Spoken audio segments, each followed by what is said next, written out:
Bienvenidos una semana más al programa pionero en tratar simultáneamente temas de bienestar físico y mental y expansión de conciencia, espiritualidad, en definitiva. Bienvenidos, amigos formidables, a Conexión Axial. Ahora mismo estamos en directo en Facebook y YouTube, en Click Radio TV, la radio líder en Internet. Llevamos ya, vamos camino de los 100 programas, sí. Vamos a cumplir 3 años, es una maravilla. ¿Cuántos invitados han venido? Esta parte fundamental de nuestro programa. Ustedes, por supuesto, los oyentes, espectadores, son clave, ¿no? Porque realmente lo hacemos para ustedes, pero no cabe duda de que aquellos a los que tenemos que agradecer sinceramente, porque son la joya de nuestro programa, es a los invitados. Gratitud máxima, sí, a Borja Martínez, es nuestro técnico, que ha empezado a manejar la imagen, el sonido para que Conexión Axial suene a gloria bendita. Se ve muy bien, por cierto. También gracias a los empresarios de Click Radio TV, Javier Lillo y Javier Sandoval, que nos han dado esta oportunidad de estar con ustedes, ya digo, prácticamente 3 años ya vamos a cumplir. Y a los directivos y directivas de Radio Tentación, esa fuerte FM de la Comunidad de Madrid. Ya mismo saludo a la gran Viviana Greco, es la periodista experta en redes sociales, nuestra prescriptora con cientos de seguidores en distintos continentes y que sigue ahí en Roma, muy cerca de la Ciudad del Vaticano, por cierto. Viviana. Hola a todos, amigos axiales. Hola, Ricardo. Sí, la verdad que decías casi 3 años de este programa Conexión Axial, de nuestro camino espiritual. Gracias a todos los amigos axiales que están en todos lados, porque tenemos seguidores en todos lados, Ricardo.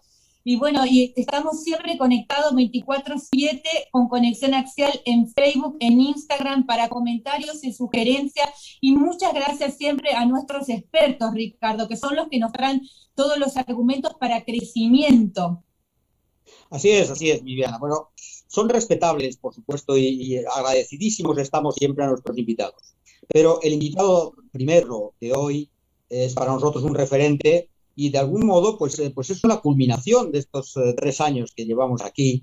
Es una culminación recibir a un maestro, recibir a una persona absolutamente referente para todos los que estamos en este mundo del crecimiento espiritual y de la expansión de conciencia. Se trata de Pablo Dors. Es sacerdote y escritor. Muchísimas más cosas, desde luego. Pero yo creo que a él le gusta esta identidad y a nosotros también, sacerdote y escritor. Es autor de bestsellers y humilde, por otra parte, descubridor de secretas claves espirituales, secuenciando el Evangelio, por ejemplo. Pablo Dors es divulgador, entusiasta de la figura de Jesús y autor del libro Biografía de la Luz, del que vamos a tratar hoy en Conexión Axial. Este es el libro, Biografía de la Luz. Pablo, bienvenido a Conexión Axial. Pues muchas gracias por invitarme. Para mí es una alegría poder estar con todos vosotros. La palabra maestro me queda muy grande. Yo soy un buen discípulo. Eso es lo que mejor me define, creo. Muy bien, muchas gracias, sí. Bueno, Pablo, si me permites, te voy a tutear. Claro. Y tenía preparadas más o menos unas 6.000 preguntas. Exactamente 6.321. Pero bueno, no voy a ser tan ambicioso, aunque el periodista ya sabes que tiene por norma, pues, en fin, tratar de indagar un poco, diablo cojuelo que somos, ¿no? Mirando ahí, escudriñando, ¿no? Bueno, Pablo Dors tampoco dispone de toda la eternidad para responder, para otras cosas sí, la eternidad, pero para responder, ¿no? De modo que trataremos de que el autor de Biografía de la Luz reflexione sobre algunas cuestiones. Creo que realmente trascendentales. La verdad, Pablo, es que he seguido tu consejo a pies juntillas, eso que aconsejas en el libro, y lo he ido abriendo, digamos, aleatoriamente. No he seguido una secuencia, ¿no? Sino que he ido abriendo el libro, cosa que aconsejas tú, un poco al azar, ¿no?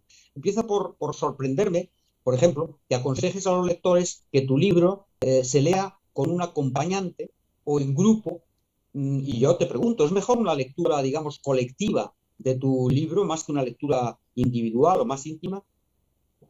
Bueno, yo creo que una no excluye la otra, ¿no? Lo ideal de los textos que quieren de alguna manera pues ayudarnos en nuestro crecimiento personal, en nuestra búsqueda espiritual, pues es que sean leídos primero en clave personal y luego en clave grupal, ¿no? ¿Por qué? Porque el grupo de alguna manera pues da claves de lectura que uno mismo a lo mejor no es capaz de ver, y porque, bueno, yo sé positivamente que hay tantas comunidades espirituales, pero también específicamente cristianas, que de alguna manera pues buscan materiales, buscan referentes que de alguna forma les ayuden en su camino. Y Biografía de la Luz pues quiere ser uno de esos referentes, uno de esos textos que acompañen a todos los buscadores.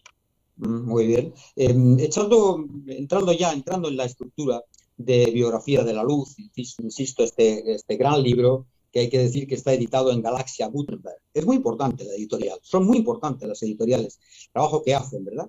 Entrando en la estructura, ¿cuál es el criterio que has seguido para escoger las escenas del Evangelio que estructuran la narración? ¿Cuál ha sido ese criterio? Yo lo primero que he intentado ha sido olvidarme de todo lo que había aprendido de Jesús y acercarme a su figura y a su mensaje de la manera más virgen y más inocente posible, como lo haría un lector que jamás hubiese escuchado nada. Eso significa que he tenido que olvidarme de todo lo que yo sabía del Jesús histórico, que es lo que proporciona la lectura histórico-crítica, pero también de todo lo que sabía del Jesús teológico, que es el que de alguna manera conocen aquellos que son creyentes, que somos creyentes, ¿no?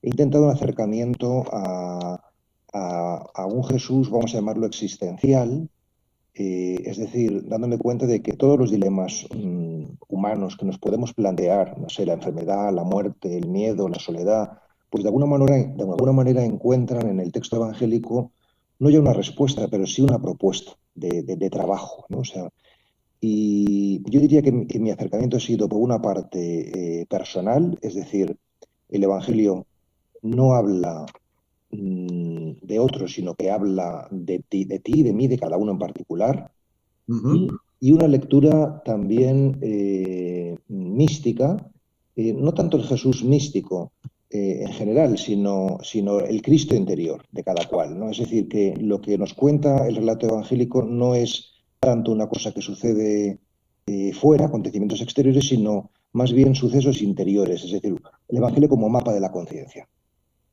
Sí, Viviana. Sí, Pablo, yo también te voy a tutear. Bueno, gracias por estar en Conexión Axial antes que nada. Claro Y que la sí. pregunta es, sobre la vida de Jesús, sabemos que se han escrito toneladas de libros y tú lo reconoces, pero ¿cómo te gustaría a ti que se recordara la figura de Jesús en tu libro Biografía de la Luz? Bueno, como acabo de apuntar, yo utilizo a Cristo como arquetipo del yo profundo. Es decir, que por supuesto que sin meterme en la cuestión histórica ni tampoco en la cuestión teológica, que yo creo que son lecturas complementarias a las mías, mi acercamiento es Cristo como el yo profundo, es decir, como la clave del espíritu, el espíritu. Es decir, en el ser humano tenemos la parte corporal, la parte mental, pero la parte espiritual. Entonces, a la hora de conocer esa parte espiritual, de trabajarla, yo creo que necesitamos plantillas, necesitamos claves de lectura, y a mi modo de ver, por lo menos en Occidente, Cristo es la clave de lectura, la plantilla por excelencia, ¿no? Pablo, de la biografía del silencio a la biografía de la luz, de ese libro referencia que a tantas miles de personas en el mundo ha orientado y seguramente le ha introducido biografía del silencio a todo el mundo de la meditación y al mundo del silencio, en definitiva, y del encuentro con el yo interior, con el Cristo, el niño interior. Y yo, por lo que he visto en tus páginas, ¿has vivido tú una noche oscura del alma?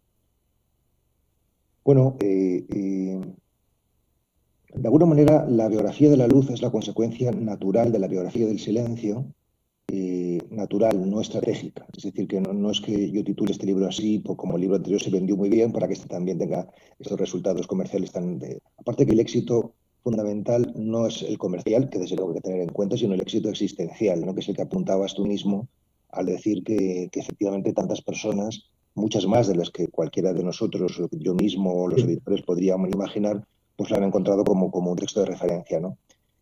Consecuencia natural, porque la práctica del silencio lo que conduce es a la iluminación. Evidentemente no digo esto porque yo me considere un gran iluminado, ni mucho menos, pero sí porque el ejercicio del silenciamiento te va dando mayor claridad mental, mayor claridad a la hora de discernir qué es lo que hemos de hacer en la vida y demás, ¿no?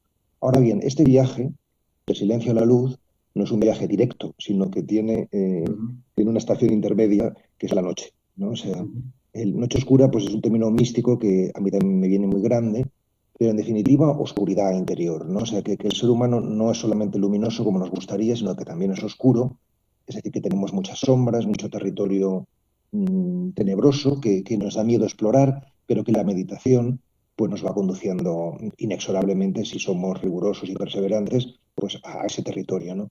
Entonces, yo digamos que para transitar esa oscuridad he necesitado pues algunas referencias, algunos mapas que me ayudasen, y esa es la función que ha cumplido el Evangelio, ¿no? Claro que yo he atravesado momentos de oscuridad, supongo que como casi todo el mundo, porque la vida no es solamente una cosa, la vida no es solamente caricias, también son bofetadas, ¿no? Y porque además solemos tener una idea bastante ingenua, pensando que la luz y la oscuridad son términos opuestos, cuando realmente son las dos caras de la misma moneda. Es decir, el día se abre cuando la noche está más cerrada, ¿no? Noche y día forman parte del mismo misterio, ¿no? Y esto que pasa en la naturaleza, pues nos pasa a nosotros también, ¿no? De tal modo que si no estás dispuesto a atravesar el corazón de las tinieblas, de tus tinieblas, pues nunca podrás acceder a la luz, ¿no? Claro, esto dicho así queda muy bonito, luego en la vida pues es duro porque a nadie nos gusta la oscuridad, ¿no? Y nos da miedo, ¿no? Pero es verdad que la práctica, la misma práctica te va dando coraje y valentía, ¿no? Para mantenerte, perseverar en el amor y en la oscuridad, ¿no? Perseverar amorosamente en la oscuridad, ¿no? Claro, de la oscuridad lo propio es huir, lo propio es intentar resolverla, pero en cambio mantenerse contemplativamente y amorosamente, esto es lo que es un verdadero desafío y esto es lo que va forjando un talante contemplativo, ¿no? Bravo. Viviana. En el capítulo, Pablo, el primer día, tú escribes que la iluminación requiere un camino y unas condiciones. Es esto de lo que habla el Evangelio. Y añades, todo camino espiritual habla de una nueva creación. En el caso del cristianismo, el camino espiritual es la redención. ¿Puedes, Pablo, explicarnos un poco esto de la redención? Sí, bueno, lo primero es lo de la nueva creación, ¿no? Es decir, o si queréis, la novedad, ¿no? Yo suelo decir que Cristo vino para anunciar una buena nueva que fue rechazada no por buena, sino por nueva. Es decir, que lo novedoso, lo nuevo, nos asusta. Tendemos a agarrarnos a lo que ya conocemos, ¿no? Y entonces, decir que nos asusta lo nuevo es tanto como decir que nos asusta la vida, porque la vida siempre es nueva. Cada segundo es diferente del anterior, ¿no? Y si no es diferente es porque lo hemos domesticado y por eso es importante comprender que estar despiertos es darnos cuenta de que estamos permanentemente comenzando, de que esto es un inicio permanente, ¿no? Esto es una creación continua, ¿no?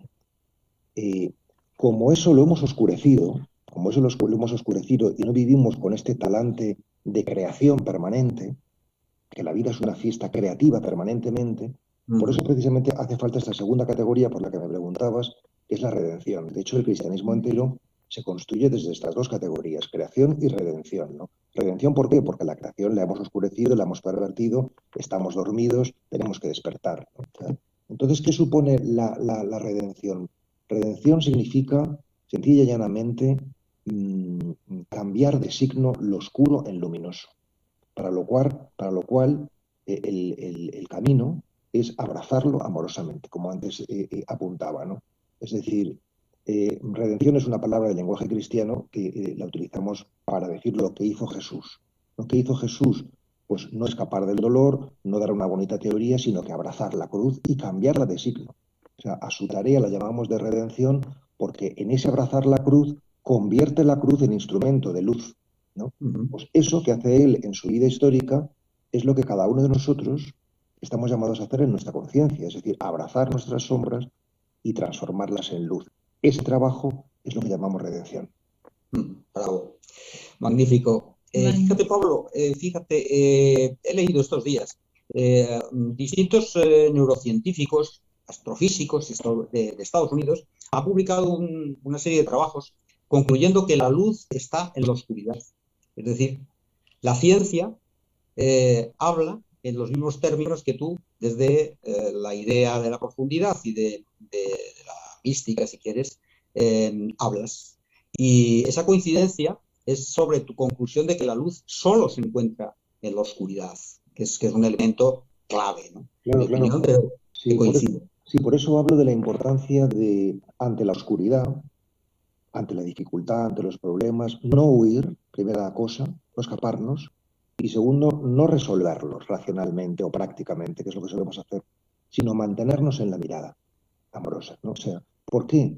Porque si mantenemos esa mirada, esa perseverancia, lo que descubrimos es exactamente lo que acabas de decir, Ricardo, y es que la entraña del oscuro es luminosa. La Qué entraña bueno. del oscuro es luminosa, ¿no? En realidad, ese es el gran descubrimiento. Ese es el gran descubrimiento, ¿no? O sea, a veces lo hacemos puntualmente durante unos segundos, a veces nos mantenemos en ese descubrimiento un tiempo más largo y luego los grandes iluminados de verdad, pues entonces permanecen en ese Y eso es... descubrimiento siempre, ¿no? O sea, o por lo menos tiempos muy prolongados, ¿no? Yo me gustaría aspirar a esto, ¿no? O sea, Pero vas camino, Pablo. Enséñanos y ya cuando llegues dices, esto es estupendo. Os voy a decir, venid acá. podemos tropezar en cualquier momento y volver a las andadas, ¿eh? O sea que, Sí, sí. o sea que se puede torcerse en cualquier instante. Muy bien, Viviana. Magnífico, Pablo. Bueno, Jesús dice a sus discípulos, solo sube quien baja. ¿Cuál es esta interpretación evangélica de esta frase tan importante, esta propuesta de Jesús? Solo sube quien baja. En realidad, el movimiento espiritual por excelencia es bajar, ¿no? Lo cual es lo mismo que decir que solo en lo real está la plenitud que buscamos, ¿no?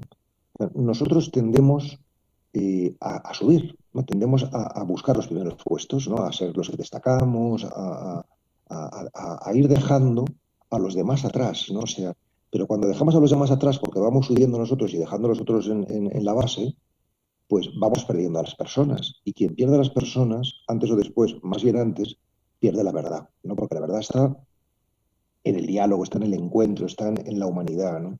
Entonces, por eso, digamos que en mi opinión, la acción simbólica por excelencia de Jesús es el momento poco antes de morir, cuando él se abaja y lava los pies, ¿no? O sea, es decir, y en este movimiento importa tanto el hecho de bajarse como el hecho de lavar los pies, ¿no? Está diciendo, por una parte, en la medida en que subimos, perdemos realidad, hay que bajar, hay que tocar la tierra.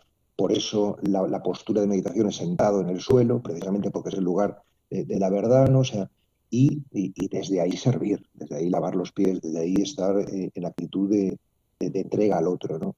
Eso es lo que nos va a hacer, eso es lo que nos va a ayudar a descubrir la luz, a descubrir la plenitud, ¿no?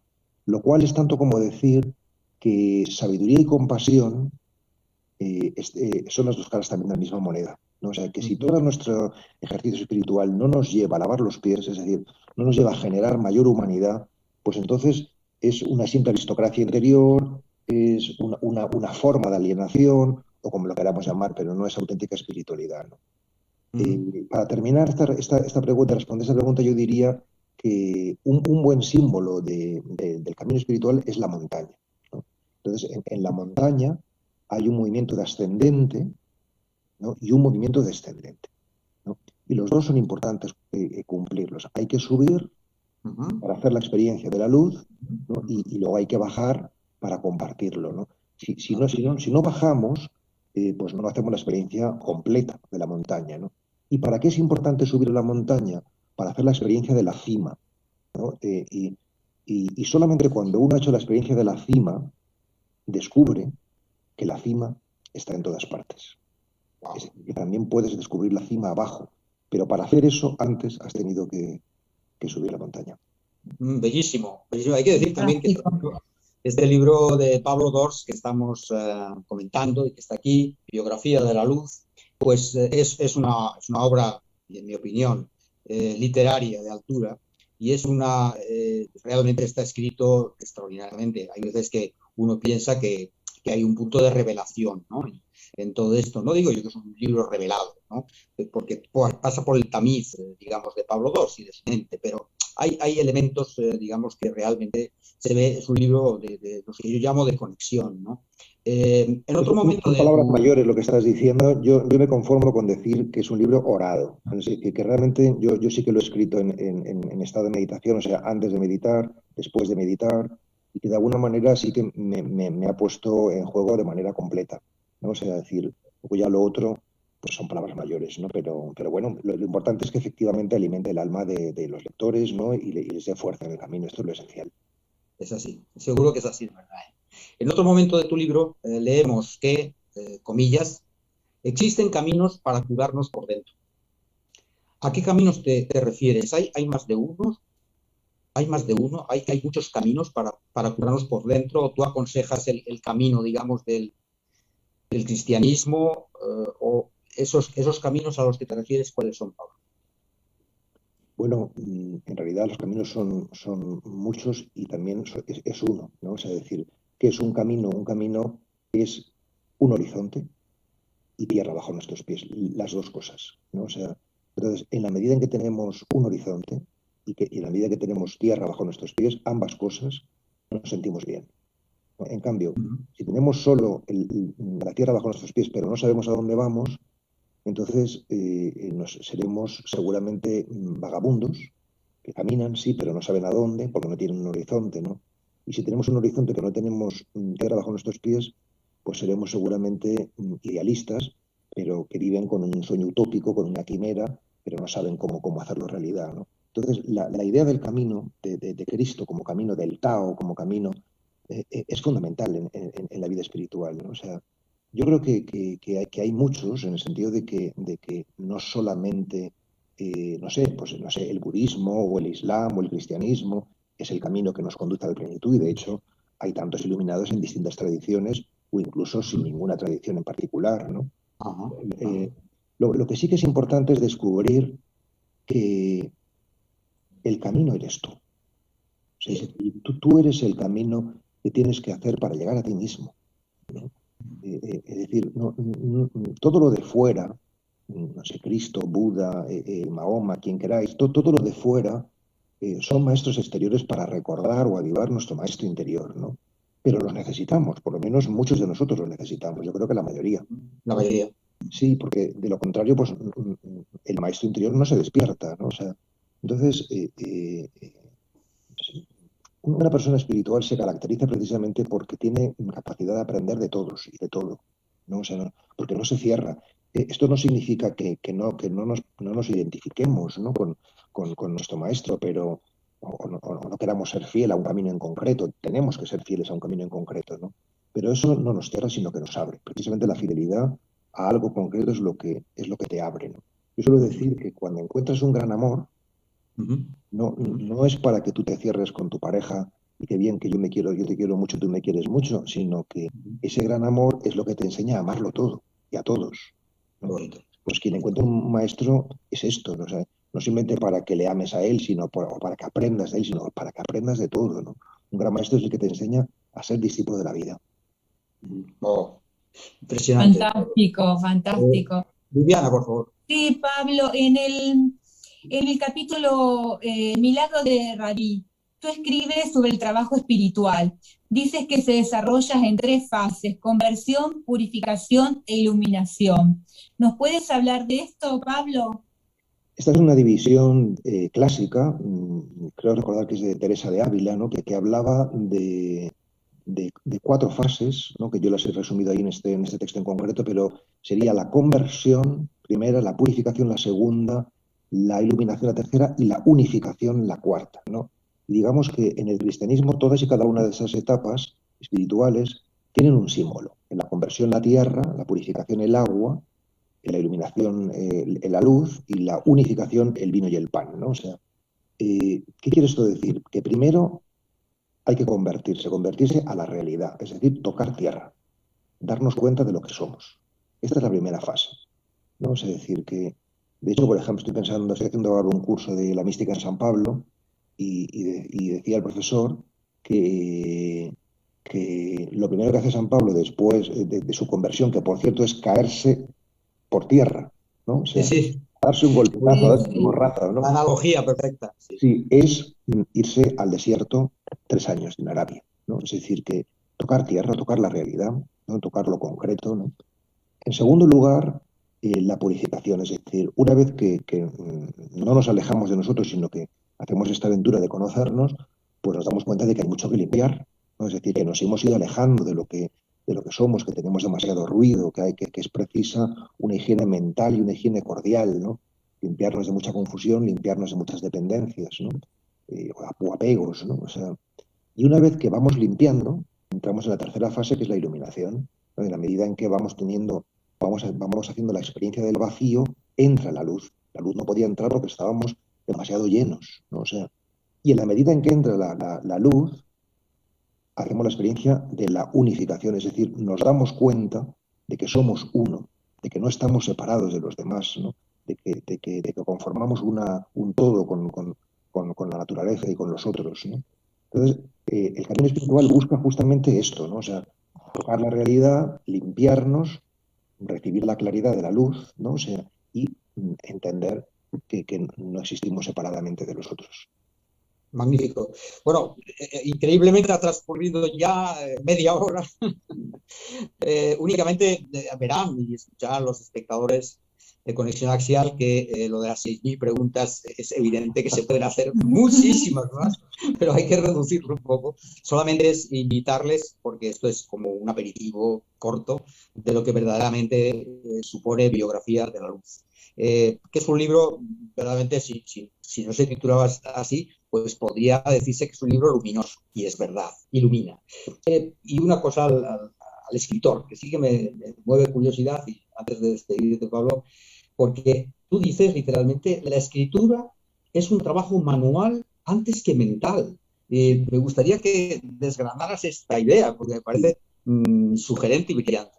Es un oficio, realmente es un oficio, es como ser carpintero o ser, no sé, ebanista, ¿no? O sea, decir, o sea, nosotros tenemos del arte y de la escritura en general una idea muy mental, tenemos una idea mental de casi todo, ¿no? Como que si todo se desarrolla en la cabeza, ¿no? Y realmente no es así. Es decir, que yo no tengo una idea y la escribo, sino que escribo y me encuentro la idea. Significa que es la propia mano la que de alguna manera sabe cosas que tú no sabes, ¿no? O sea, si fuese la cabeza, escribir sería un acto de comunicación, y eso ya es interesante, está muy bien, pero es mucho más que un acto de comunicación. Es un acto de revelación, es decir, que no escribes simplemente para transmitir algo, sino para descubrirlo, algo que no sabías, ¿no? Pero que pedía salir de ti, ¿no? Eso es lo que hace que la escritura sea un ejercicio espiritual, ¿no? O sea, porque es trabajar para que la revelación tenga lugar, ¿no? Y lo que convierte a esta tarea en un ejercicio fascinante, porque nunca sabes a dónde te va a conducir, ¿no? Si ya sabes lo que vas a ver, ¿para qué viajar, ¿no? Pero si es nuevo, eso es un aliciente enorme, ¿no? Así es como yo lo veo. Muy bien. Muchísimas gracias por tu tiempo, Pablo Dors, sacerdote, escritor. Muchas gracias por habernos traído tanta sabiduría. Y muchísimas gracias, sí, es verdad, mucha sabiduría, como dice Ricardo. Muchas gracias a vosotros por vuestra atención, y también quiero dar un saludo especial a Rafa, igual Rafa Millán, que tengo mucho cariño. Disculpadme que no me pueda quedar más con vosotros, pero tengo otro compromiso. Muchísimas gracias, Pablo. Muchas gracias. Gracias, bendiciones, Padre. Muchas gracias. Chao. Muchas gracias. Rafa Millán. Tenemos a Rafa. Muchísimas gracias, Rafa Millán. Bueno, después de escuchar al maestro, ya de maestro a maestro. De maestro a maestro. Bienvenido, Rafa. Pues tenemos este lujo que es Rafa Millán. Bueno, sin qué decir de él, ya hemos comentado pues biografías, porque siempre hay que decir algo de la biografía de las personas que lo visitan, pero bueno, Rafa Millán es psicólogo, ejerciente, no es un psicólogo así, digamos, que de vez en cuando exhibe el título, sino que realmente es un psicólogo ejerciente, por supuesto, atendiendo personas, es filósofo también, es escritor y sufí. Y Mardía Herrero, que a lo mejor estará o no estará, pero que vamos a decir que Mardía Herrero es historiadora, es filóloga, es escritora y profesora ejerciente. Es por eso, y sufí, desde luego, por supuesto. Es por eso que puede visitarnos o no, porque es ejerciente y está ejerciendo en estos momentos. A lo mejor si se despista la tenemos, pero si no, pues seguimos con Rafa. Hemos hablado de Jesús y del Evangelio, Rafa Millán, y vamos a seguir hablando de Jesús, pero desde la perspectiva del Islam y del sufismo. Así que ahí es autoridad y a esa autoridad te reclamo, ¿no? Bueno, por cierto que cada día hay más seguidores de vuestro canal, tengo que decirlo. Hablo más gente de ese canal de YouTube que tiene Rafa Millán, Martí Herrero, con temas interesantísimos. Desde luego, recuerdo ahora mismo el feminismo en el Islam, un tema claramente, digamos, que está en el debate diario. Psicología y espiritualidad. Recomendamos realmente este seguimiento, ¿no? Ya verlo de vez en cuando, sino el seguimiento a este canal de YouTube, ¿no? Viviana, ¿qué preguntas Sí, bueno, tenemos? quería saludar a Rafa primero, que es uno de los primeros invitados, un amigo de la casa y ya parte de nuestro programa Conexión Axial, que va a cumplir 3 años, 95 programas, no es poco, ¿no? En este camino espiritual, donde Rafa es uno de los maestros, y escuchamos también al maestro Pablo II, que nos habló de la vida de Jesús. Y nuestra pregunta, Rafa, es: ¿qué es Jesús para el Islam y el sufismo? ¿Un profeta, el hijo de Dios? Bueno, pues muchas gracias, estoy encantado. Ya os decía antes fuera de cámara que me siento aquí como uno más de la familia de Conexión Axial. Así que no puedo estar más feliz de participar con vosotros. Pues menuda pregunta me lanzáis, ¿no? Porque ahí está un poco la madre del cordero. ¿Quién es Jesús? Tanto Mardía, que no sé si podrá, porque me acaba de enviar un WhatsApp que no está muy claro si va a tener unos minutos entre clase y clase para conectarse. Bueno, yo mismo puede bien. estamos investigando, como no puede ser de otra manera, para todos los que tenemos una vocación de espiritual o incluso humanista en la figura de Jesús de Nazaret o de Jesucristo, desde muchas perspectivas y desde muchas tradiciones. Y es increíble cómo es un ser absolutamente desbordante, que es imposible de atrapar o de apresar nunca.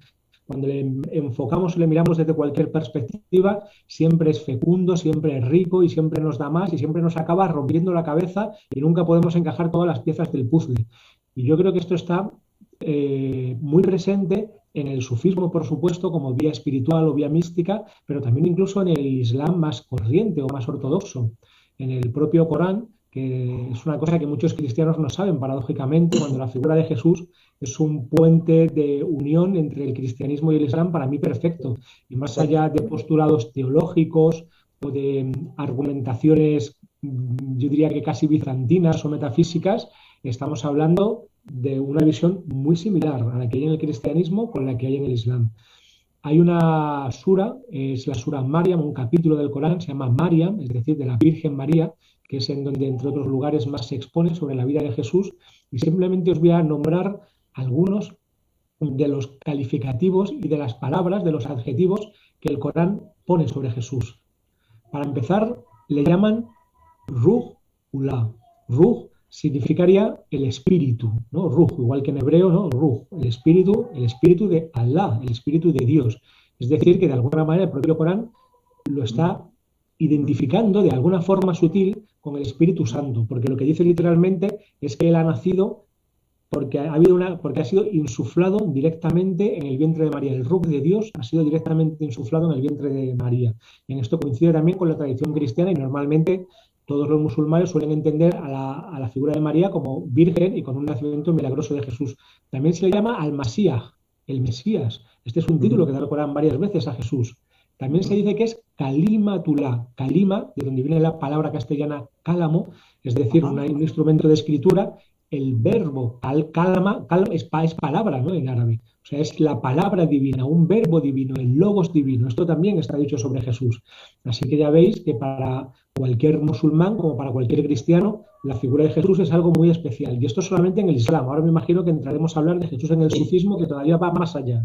Sí, sí. No, sobre este tema, ahondando más en este tema, ¿qué figura puede ser equiparable en el iconografía del Islam a Jesús, dado que se acepta, digamos, esas cualidades extraordinarias que acabas de decir? Por tanto, descartamos un poco la idea de profeta, la idea de líder, que en algunos ámbitos se ha dicho de Jesús, un líder, una persona, creo recordar, una ópera rock de estas, ¿no? Curiosamente, donde Jesucristo Superstar, ¿no? Sí, sí. Superstar, pues aquel, no sé, parece realmente era una especie de líder de estos de movimientos, digamos, pseudo-revolucionarios, parecido. Pero bueno, descartando esa posición, pues parece que se le reconoce en el ámbito del Islam un papel muy relevante. Tú acabas de decirlo, en fin, yo no conocía en profundidad esta valoración, podríamos decir, que se hace de Jesús. ¿Hay alguna figura equiparable en el Islam a la idea de Jesús? Bueno, en el Corán yo creo que es el segundo más nombrado. Sí es un profeta, pero es que el término profeta en el Islam es mucho más amplio que el que se suele utilizar en la tradición judía o en la tradición cristiana, ¿no? De hecho, el profeta en lo humano sería lo más. Y sí que quiero señalar que si buscamos la diferencia también la encontramos, ¿no? Por lo menos con ciertas concepciones cristianas, como por ejemplo el catolicismo. Y la diferencia sería que no se considera que Jesús sea Dios mismo encarnado, porque esto para la metafísica y la teología musulmana ofrece o tiene cierta problematicidad, e incluso tampoco se considera que es el Hijo de Dios, por lo menos no de una manera literal, como si por ejemplo en la tradición griega, yo que sé, pues Zeus baja de los cielos y tiene relaciones sexuales con una mujer. Esto sería como algo que repugnaría un poco a una mentalidad musulmana, no de esta manera, pero sí de una forma metafórica. De hecho hay algunas fatuas que hablan que de una manera metafórica, y para mí todo lenguaje es metáfora, sí se podría decir que Jesús es hijo de Dios, ¿no? En cierta manera todos somos hijos de Dios, en cierta manera, ¿no? O sea, que con esto no había problema, pero sí que el Corán insiste, hay un versículo muy famoso que es Lam Yalid wa Lam Yulad, que es Dios ni ha sido engendrado ni tampoco engendra de esta manera sexual, ¿no? Luego no es de esta forma. Y sí que suele ser considerado como un nabí, un profeta, pero con una categoría muy alta. Esto era para corregir lo de antes, ¿no? Para contrapesar. Es el tercero más nombrado en el Corán, pero no, es el segundo más nombrado. El primero es Moisés, el profeta Moisés, y el segundo es Jesús. Normalmente, claro, hay gente que lo equipara, porque lo hacemos ya con nuestras propias gafas, desde una mirada cristiana, con el profeta Muhammad, la pasa con él, ¿no? Decimos, bueno, pues lo que Jesús es al cristianismo, Muhammad o Mahoma es para el Islam. Pero realmente, si queremos hacer una equivalencia más fina, yo diría, y en esto sigo a Raymond Paniker, por ejemplo, con las equivalencias homeomórficas entre tradiciones, que lo que correspondería a la figura de Jesús, o lo que ocuparía la misma función que Jesús en el cristianismo, en el Islam sería el propio Corán. De tal manera que el profeta representaría un recipiente puro, por eso se le llama ummi, que significaría algo así como que está como de su ummi, como es madre, significa, lo traducen a veces como iletrado, en el sentido de que no tiene una formación reglada, pero es un significado mucho más amplio, que significaría puro o casi virgen, podríamos decir, porque él estaba puro para recibir la revelación divina y llevarla al mundo, ¿no? De tal manera que el Corán sería Kalamullah también, la palabra divina, igual que Jesús para el cristianismo es el logos o el verbo divino, y el profeta tendría una equivalencia homeomórfica, siguiendo también a Paniker, con la Virgen María, curiosamente, porque ambos son los recipientes donde se ha gestado para dar al mundo esa palabra divina. Wow, fantástico, Rafa. Interesantísimo. Impresionante, sí. Impresionante. Rafa, y volviendo a la figura de Jesús en el sufismo, referentes como Ibn Arabi o Rumi escriben y reflexionan sobre la figura de Jesús positivamente, muy positivamente. ¿Cómo se ve a Jesús desde el sufismo? El propio Ibn Arabi, que por cierto es murciano, y yo lo reivindico como muy español, le puede romper. Yo creo que es el mayor místico de todos los tiempos, entonces seríamos idiotas si no lo reivindicamos como algo propio, habiendo nacido en Murcia, para enriquecer la tradición española. Es muy típico de España, Rafa. O sea, ese es uno de nuestros ADN fundamental. Ya sabemos que lo nuestro no lo valoramos, o a veces, no sé si es peor, lo valoramos demasiado. Entonces, como no tenemos equilibrio, porque somos unas gentes los españoles que no tenemos equilibrio ninguno, o bien minusvaloramos totalmente, como el caso de Ibn Arabi, que es un referente universal, sin duda, y en el caso que tú has mencionado, sin lugar a dudas, o el referente de Rumi, o otros, bueno, Rumi no era. Pero bueno, en el caso de Ibn Arabi es murciano y por tanto hay que reivindicarlo. Entonces, como siempre digo, ni tanto ni tan calvo, ni somos los mejores del mundo universal y tal, pero tampoco. Me viene fenomenal la reivindicación murciana de Ibn Arabi, perdona. Entonces era Jesús y el sufismo. Sí, bueno, Salvador de Madariaga, siguiendo con este punto, decía que la característica principal del alma española era rechazarse a sí mismo o incluso odiarse a sí mismo. Y siempre recordamos este comentario atribuido a Churchill, me parece, de que España es un país muy fuerte porque los españoles llevan siglos intentando destruirlo y aún no lo han conseguido. Exacto, sí, tal cual. Bueno, volvemos con Ibn Arabi. Sí. Él dice de Jesús, bueno, claro que de hecho Ibn Arabi se considera heredero especialmente de una espiritualidad que tiene que ver con la figura de Jesús, ¿no? Podríamos decir una espiritualidad, eh, eh, no diría cristiana en el sentido como de la tradición, pero en un sentido amplio del término, claro que sería una espiritualidad que está muy cerca del cristianismo, ¿no? Como él lo entendía, porque él tenía como esta conexión especial con el profeta Jesús. Y de hecho, él dice del profeta Jesús algo muy fuerte, que no sé si compartirían todos los musulmanes, pero bueno, la mayoría reconocen a Ibn Arabi, le llaman el Sheikh al-Akbar, que significa literalmente el más grande de los maestros, ¿no? Entonces, como mínimo hay que tenerlo muy en cuenta. Él dice del profeta Muhammad, como se suele decir en la tradición musulmana o islámica, que es el Hatam al-Anbiya. Hatam significa sello, el sello de la profecía, ¿no? Porque es el último profeta en el tiempo. Entonces viene a completar o a sellar la profecía. Pero de Jesús dice Hatam al-Qudusiyya. Qudus, como Jerusalén, Qudus significa las perfecciones o la santidad máxima, porque según él es el sello de la perfección, en el sentido de que es el más perfecto ser humano que ha aullado esta tierra y después de él ya no puede venir nadie que llegue a su nivel, ¿no? Así de importante es. Y hay muchas veces que en el sufismo se apela a la figura de Jesús y de María también.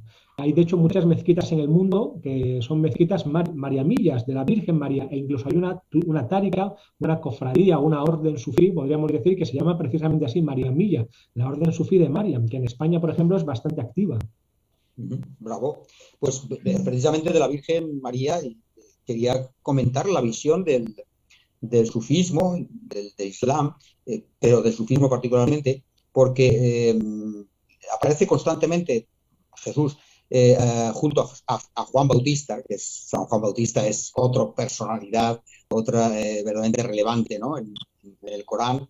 Digo por lo que respecta a la analogía con el cristianismo, ¿no? O sea, que esos elementos que tú has narrado tan perfectamente sobre piezas que están contrapuestas y a la vez, pues realmente, ¿cuál es la interpretación que da el Islam a esa unión estrecha entre la Virgen María y luego hablamos de San Juan Bautista? Vamos primero con la Virgen, ¿no? No hay una intervención, dice de ningún varón en la concepción de Cristo, ¿no? Que es un elemento que no se subraya mucho en el cristianismo, es decir, como que se pasa por ahí, y bueno, sí, efectivamente es el hijo de la Virgen María, pero bueno, el papel como que algo pasa por ahí, pero que fue concebido, digamos, de esta manera, ¿no? Y esto sí se subraya más en el caso del Islam y en el caso del Corán, ¿no? Sí.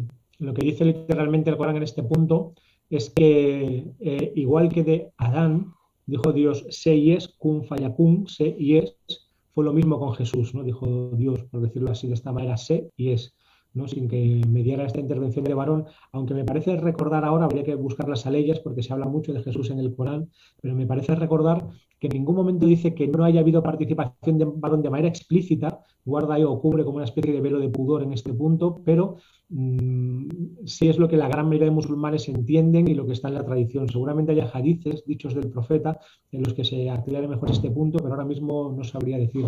Respecto a la unión con Yahya, el Juan el Bautista, sí, aparecen juntos. De hecho, en la ascensión del profeta por los 7 cielos, ¿no? Se llama Laylat al-Miraj, que es el momento o uno de los momentos de mayor espiritualidad en la vida del profeta Muhammad. Él va ascendiendo, según la tradición, en cuerpo físico por los 7 cielos hasta llegar a la presencia divina y va encontrando diferentes profetas en cada uno de los niveles, y no recuerdo si era en el segundo cielo o creo que era en el segundo cielo, encuentra a Jesús con Juan a los 2 puntos, ¿no?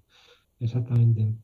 Bueno, es espectacular. Pero fíjate que bueno, es una digresión que me viene al hilo de lo que estás comentando, porque hay tantos elementos en el Islam, en el Corán, en el sufismo, elementos, digamos, de cristianos, por menos decir, y llama la atención, claro, en el tiempo va, digamos, por detrás el cristianismo, ¿no? Pero no hay una conciencia en el cristianismo y un acercamiento, podríamos decir, a elementos del Islam. Me llama la atención que podía ser a posteriori, ¿no? Ha habido tantos, por supuesto, tantos concilios, pues en algunos se podía decir, oye, posteriores, lógicamente, a la aparición del Islam, por supuesto, pero no hay esa digamos, esa sensación de cercanía. Al contrario, en el cristianismo parece que hay un rechazo, o lo hay, de hecho, al islamismo, ¿no? Pero es curiosa esta, podríamos decir en términos modernos, esta generosidad, este reconocimiento, ¿no? Al cristianismo, al papel de Jesús, pero que no se ve una reciprocidad. Oh, esta es la belleza del programa. Es verdad, qué bonita. Maravillosa, maravillosa. Y entonces esa analogía, digamos que hay un encuentro muy fructífero del Islam hacia el cristianismo, pero no hay lo contrario, ¿no? Sí. Bueno, está entrando Mardía. Mardía, en el Vaticano II.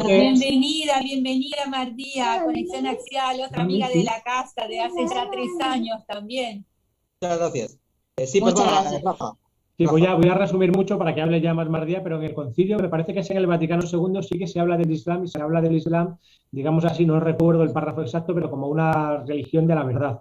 De hecho, yo aquí siempre digo una cosa que a lo mejor os resulta chocante, será la primera vez que lo escucháis, pero si las religiones se hubieran categorizado y clasificado, por ejemplo, desde la India, en vez de hacerlo a través de las ciencias de las religiones comparadas, hacer una taxonomía de cuáles son las religiones del mundo desde Occidente o desde Europa, probablemente ellos hubieran visto que dentro del subcontinente indio hay un montón de tradiciones diferentes y no se hablaría de una única religión que sería el hinduismo, sino que habría muchas muy diferentes, ¿no? Porque es así, ¿no? Las diferentes tradiciones y lugares de la India es un tapiz súper complejo y probablemente desde esa mirada habrían visto el judaísmo, el cristianismo y el islam como la misma tradición.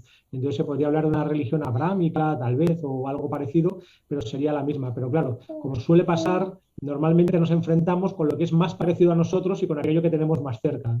Entonces, de esta manera pueden surgir como estos enfrentamientos, y más en España, que es una asignatura pendiente para mí, reivindicar una identidad más profunda que acepte la etapa o la época de Al-Ándalus como algo también genuinamente español, y de hecho algunas de las mejores o más florecientes etapas de nuestra historia ocurrieron entonces, de tal manera que podamos integrar esa parte en vez de rechazarlo y evacuarlo fuera y constelarlo imaginariamente como una especie de enemigo, ¿no? Entonces yo creo que ese trabajo está por hacer. Pero yo ya me callo para que habléis con Mardía, que es magnífico, Mardía. Hola, muchas gracias, Rafa.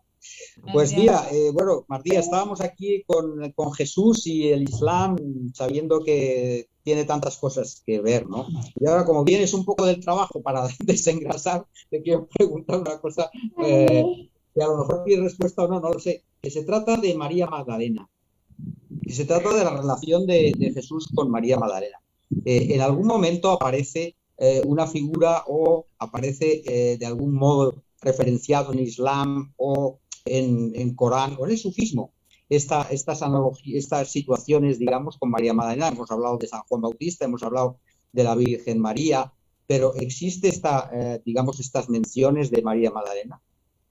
Pues hasta donde yo sé, no. Creo que no existen unas menciones específicas de Jesús, de la relación de Jesús con María Magdalena en el Islam. Lo que sí es cierto, y es que en el Islam, como en el judaísmo, se da mucha importancia al matrimonio.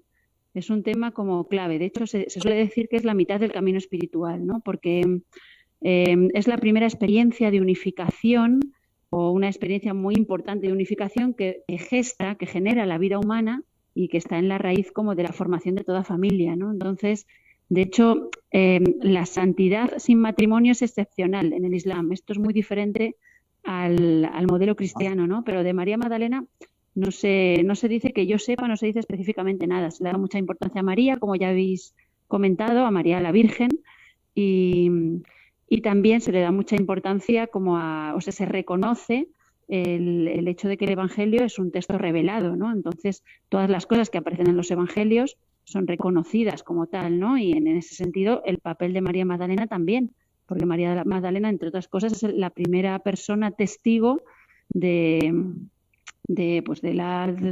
la experiencia posterior a la vida deJesús, ¿no? Pero ya está, no sabemos más.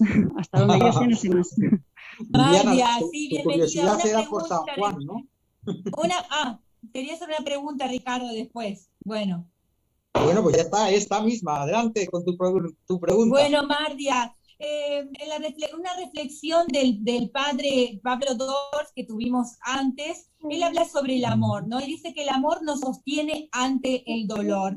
¿Cómo es esta reflexión desde el punto de vista del sufismo? Bueno, pues cuando hablamos del amor y del dolor y de su relación, lo primero que tenemos que tener en cuenta es, esto está en el inicio de todas las suras del Corán o los capítulos del Corán, se habla de Bismillahir-Rahmanir-Rahim, tanto el atributo divino que tiene que ver con la Rahma como el atributo divino que se refiere a Rahim, ambas nos hablan de la misericordia o la compasión de lo divino como origen de la creación, ¿no? Esto es muy importante. De hecho, se suele decir que son como los atributos femeninos de la divinidad, porque también esa raíz trilítera RHM es la que configura la palabra útero o matriz. Entonces, es algo así como si los seres humanos fuéramos creados en la matriz de la divinidad, con lo que la misericordia o el amor divino está en el origen de todo lo que hay, o está en el origen de todo lo que es existencia. Si esto lo llevamos un poquito más allá, es decir, a la propia experiencia humana, a la vida humana concreta, podemos identificar el camino espiritual como un irnos dando cuenta lentamente de cuál es la misericordia que hay detrás de todo lo que nos sucede, la misericordia que hay detrás de todo dolor que vivimos. Y esto lo podemos ejemplificar también muy bien en el parto, por ejemplo. Cuando una madre da a luz a un hijo, yo he tenido experiencia de 5 partos distintos, sí. Cuando una mujer da a luz a un hijo, bueno, hay algún parto sin dolor, pero en principio los partos, casi todos los partos tienen dolor, ¿no? De hecho, en el Corán se insiste en el dolor de María, de la Virgen María, cuando parió a Jesús. Pues ese dolor, que es un dolor que tiene que ver con una contracción y con una expansión, con un origen de la vida, es un dolor que forma parte del dinamismo que es la vida, ¿no? Y tiene un sentido que es abrirnos un poquito más, abrirnos a la vida, generar vida nueva, ¿no? Entonces, no hay parto sin dolor, pero en cuanto uno asume ese dolor, que es el dolor también de la muerte, porque la madre siente que se va a partir en 2, literalmente, en el momento en que asumes ese dolor, abrazas el dolor y te pones a favor de ese dolor que trae la experiencia traumática del parto, entonces en el último empujón, ¿no? en el último grito, en el momento más doloroso de todos, de repente el dolor acaba, el bebé nace y el bebé viene con todo ese amor que te brota de manera natural en cuanto llega a la vida, ¿no? Es una metáfora, es algo real que sucede biológicamente, pero es una metáfora de cuál es el amor que sostiene a la vida y cuál es el amor que sostiene todo lo que somos, ¿no? Y entonces el camino espiritual se podría definir así. El camino espiritual es aprender paso a paso, poco a poco, aprender cuál es la misericordia que hay detrás del dolor. Fantástico, María. Fantástico. Qué inspirada estás. Yo creo que tienes que estar más a menudo ahí. Porque... Es verdad. Rafa, yo creo que tenéis que trasladar el escenario de vuestro canal de YouTube ahí donde está María, porque es una reflexión para descubrirse. Yo estoy sentado, me voy a levantar un momento en honor. Me ha parecido espectacular. Así que enhorabuena. Bueno, no sé si, como te estoy despidiendo, María, sí que me gustaría, aunque no pasa nada por repetir, ¿cuál es tu visión desde el punto de vista del sufismo de la figura de Jesús? Un poco en 4 minutos. Bueno, pues para los sufís se dan cuenta de que Jesús es alguien muy especial. De hecho, algunos de los grandes maestros, como Rumi o Ibn Arabi dice que Jesús fue su primer maestro espiritual, ¿no? Se dan cuenta de que es alguien muy especial y entonces lo definen como el sello de la santidad. ¿Qué significa esto? Normalmente se diferencia entre los profetas que traen un mensaje o traen una ley y los profetas y los santos, ¿no? Esta diferencia la hace también claramente Ibn Arabi. Dice, el profeta que trae una ley tiene que someterse también a las reglas espaciotemporales que hay en su momento y tiene que jugar con esas, tiene que jugar pues con su contexto social, con su contexto cultural, con su contexto político, mientras que el santo vive para su propia iluminación, puede iluminar a los demás, pero desde esa propia iluminación. Entonces, cuando se refieren a Jesús como el sello de la santidad, yo siento que se refieren a esto, es decir, Jesús no viene a traer una ley nueva, no, viene a encarnar hasta el fondo el amor divino. Y cuando le preguntan por las leyes, él solo repite las de Moisés, pero a tope, ¿no? Dice, solo hay 2 leyes, ¿no? La primera es ama a Dios con todo tu corazón, toda tu alma, todo tu ser, toda tu inteligencia. Punto 1, que es la conexión con el uno, lo vertical. Y la 2, el segundo mandamiento, amarás a los demás, al prójimo, como a ti mismo, que ese sería el horizontal, ¿no? El que nos une como seres humanos. Y esta es santidad pura, por esto es el sello de la santidad Jesús, porque Jesús está tan entregado a eso, a ese amor vertical a fondo y ese amor horizontal a fondo, que está más allá del contexto histórico-social de su época. Se sale completamente de los... Por eso nadie lo entiende, ¿no? Y por eso de alguna manera está llamado al fracaso, es decir, fracasa, ¿por qué? Porque no va a ser un rey, no va a triunfar en lo político, no viene a traer esa salvación sociopolítica o contextual que pedían los judíos, no trae ese tipo de salvación, trae una santidad que es universal, o una santidad que está más allá del tiempo y el espacio, y que él de alguna manera encarna a través de una derrota, ¿no? Que esto es algo incomprensible también para el judaísmo de su época, pero que de alguna manera trae él, ¿no? Entonces, para los sufíes, Jesús es justo esto, sería el sello de la santidad, es decir, por así decirlo, la persona más santa que ha existido en el mundo, desde esta dimensión de la santidad como algo que se sale de lo espaciotemporal. Magnífico. Bueno, muchísimas gracias. Muchísimas gracias por tu tiempo y por tu esfuerzo, Mardía, porque Mardía Herrero está ahora mismo haciendo su trabajo, su profesión, y estamos agradecidísimos de que haya conectado con nosotros. Ha salido fenomenal todo, la conexión desde luego, y luego la conexión suya con nosotros. Yo no quería decir nada porque nada se puede añadir a lo que ha dicho Mardía. Muchísimas gracias. Inspiradísima. Muchas gracias. Hasta una próxima ocasión. Muchas gracias, Rafa, una vez más. Gracias. Gracias a los dos. Impresionante. Muchas gracias. Rafa Millán, Mardía Herrero. Y nada, pues encantadísimos. Hasta una próxima ocasión. Muchísimas gracias y hasta aquí nuestro programa, querida Viviana Greco. Es el número 95. 95, vamos por los 100. A nuestro agradecimiento muy sincero a Borja Martínez, magnífico técnico que ha estado a los mandos. Y gracias a ti, por supuesto, Viviana, una semana más. Nos despedimos, ¿verdad? Tuyo es. Sí, así es. Recuerden, Conexión Axial ahora en directo en Facebook de Click Radio TV, redifusión viernes de 19 a 20. También estamos Radio Tentación los domingos de 8 a 9 en plataformas de iVoox, YouTube, en las redes sociales, Conexión Axial, Facebook e Instagram. Así que los esperamos, amigos axiales. Gracias y bendiciones. Hasta dentro de 7 días. Bendiciones.